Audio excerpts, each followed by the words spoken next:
is up, everyone? Welcome back to the channel. Hope everyone's having a great day. So I'm feeling a lot better today. I've had a cold the last week, and thankfully it's finally starting to calm down a little bit. All I have really now is some mild congestion and some really bad coughs, but that's a small price to pay right now as I'm finally shaking this crap off. But today's video is going to be something kind of interesting. I talked about it on Twitter last week. If you guys don't follow my Twitter, I banter a lot there. So, and I also post lots of video ideas, and I could really appreciate feedback and help getting ideas for videos that you guys would enjoy.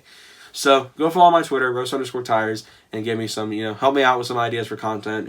Give me feedback on the ideas that I have. I talk a lot over there about cars, video games, whatever.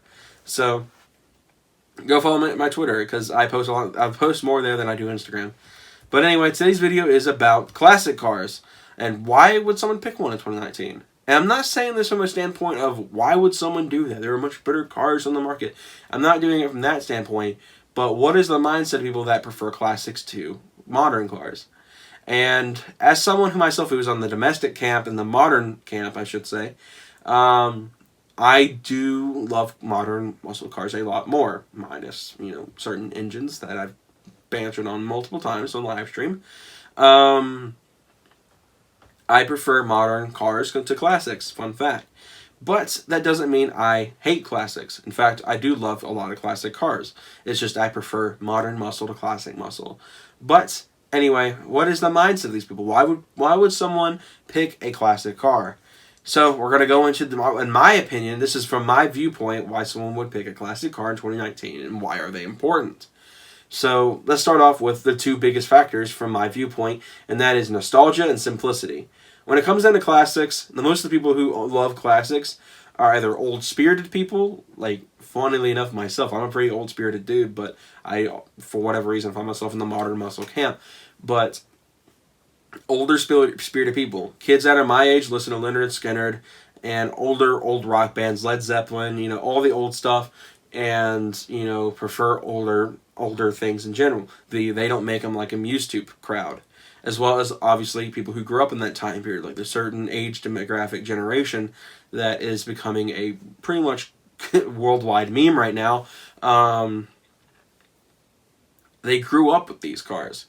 And much like myself, I grew up with cars from the late 90s, early 2000s. I was born in 99. I played a lot of video games from the early mid-2000s. And I had cars from the late 90s and early 2000s. One of the games I played the most as a kid was Gran Turismo 3, which was released in 2001. So I had a lot of experience with older cars, such as, the Supra, which is where my fandom of that car came from. Fun fact, it was not Fast and Furious, it was Gran Turismo 3. So yeah, that's where my love for the Supra came from. I kind of grew up idolizing that car.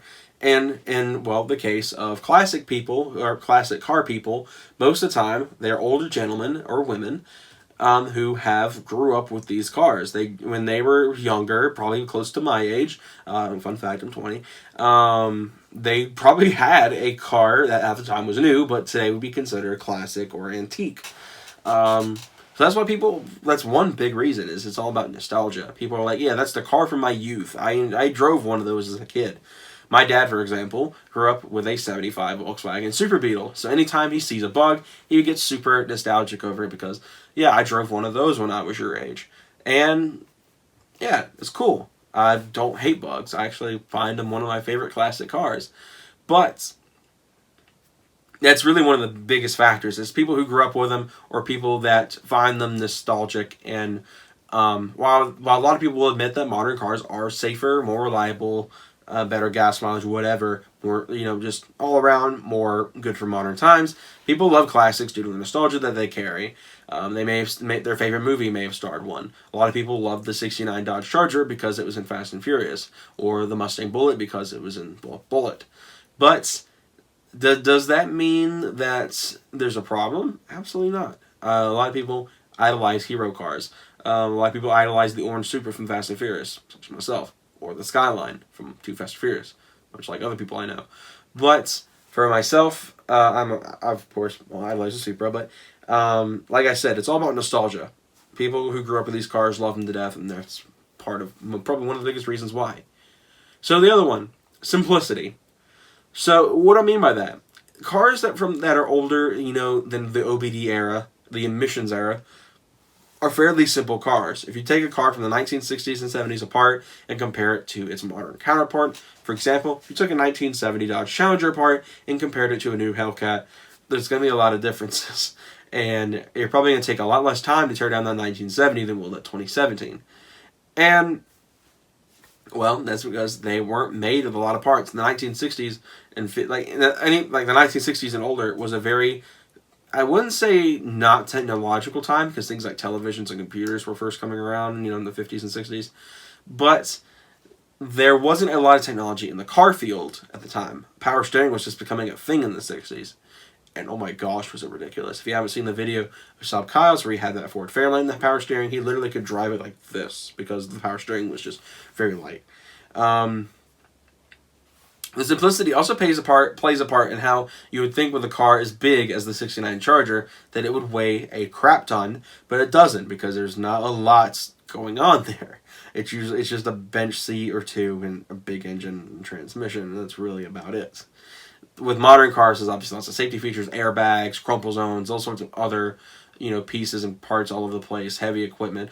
Obviously, that's why modern cars weigh a lot more than their classic counterparts, because classic cars just don't have a lot of equipment. Usually, FM radios were kind of rare back then.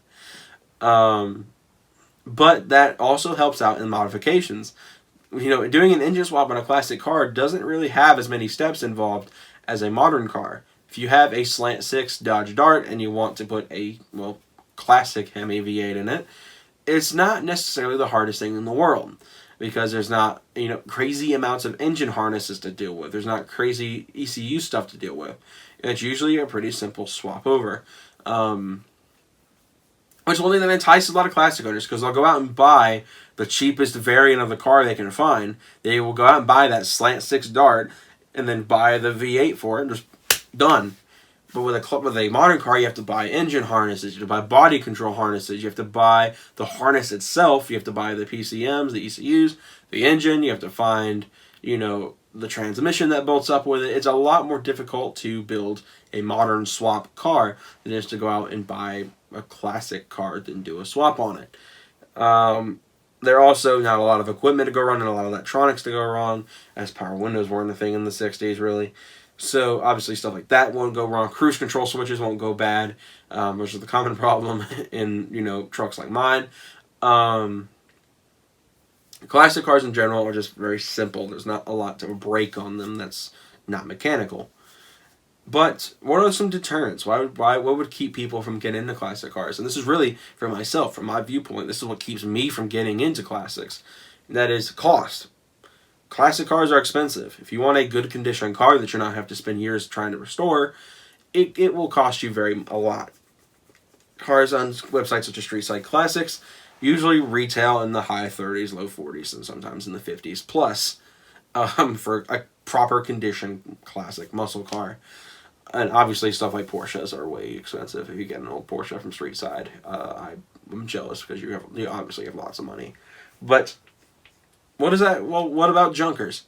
Like I said, junker cars require a lot of restoration, which gets me into my next thing. And obviously, with costs, restoring a car adds up. But parts scarcity. A lot of cars, parts aren't made for it anymore. Even cars that are newer than, I would say, classic, which I consider anything that was built before 1985. Cars like, the Plymouth Conquest or the Mitsubishi Starion, or Chrysler Conquest, I don't remember if it's a Plymouth or a Chrysler, but the Starion, for example, there really isn't really but like one or two shops that really caters parts to the Starion anymore.